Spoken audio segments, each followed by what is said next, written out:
et du Fils et du Saint-Esprit. Amen. Évangile de Jésus-Christ selon Saint Jean, au chapitre 3, versets 31 à 36. Celui qui vient d'en haut est au-dessus de tous. Celui qui est de la terre est terrestre, et il parle de façon terrestre.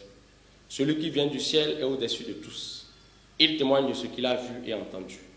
Et personne ne reçoit son témoignage. Mais celui qui reçoit son témoignage certifie par là que Dieu est vrai. En effet, celui que Dieu a envoyé dit les paroles de Dieu. Car Dieu lui donne l'Esprit sans mesure. Le Père aime le Fils et il a tout remis dans sa main.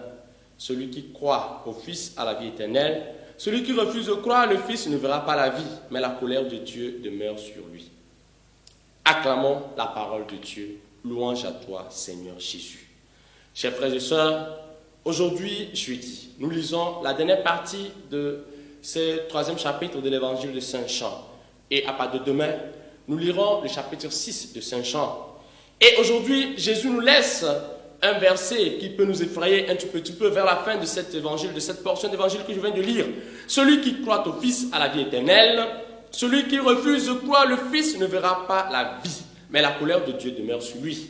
Ce verset nous rappelle ce que Dieu, par la voix de Moïse, disait au peuple d'Israël dans Deutéronome, chapitre 30, versets 15 à 18. Aujourd'hui, je vous laisse le choix. Choisissez entre la vie et la mort. Et aujourd'hui, comme chrétiens, nous pouvons choisir, Dieu nous laisse aussi ce choix. Le choix entre la vie et la mort. Mon frère, ma soeur, toi qui m'écoutes actuellement, quel est ton choix? Qu'est-ce que tu voudrais? Est-ce que tu choisis mourir ou bien tu choisis vivre? Et je crois dans mon cœur qu'à 100% de chance, ou bien 100% de chrétiens nous voudrons vivre. Alors, Dieu nous interpelle, si nous voudrons vivre, c'est que nous devons écouter la parole de celui qui est venu d'en haut. Celui qui est venu d'en haut, la parole qu'il est venu nous laisser. C'est cette parole qui va nous transformer. C'est cette parole qui nous trace la voie du salut. C'est cette parole qui nous aide à embrasser les œuvres bonnes et à témoigner de la vie du Christ en nous. Nous ne voudrons pas être des malheureux éternels, mais nous voulons être des heureux éternels.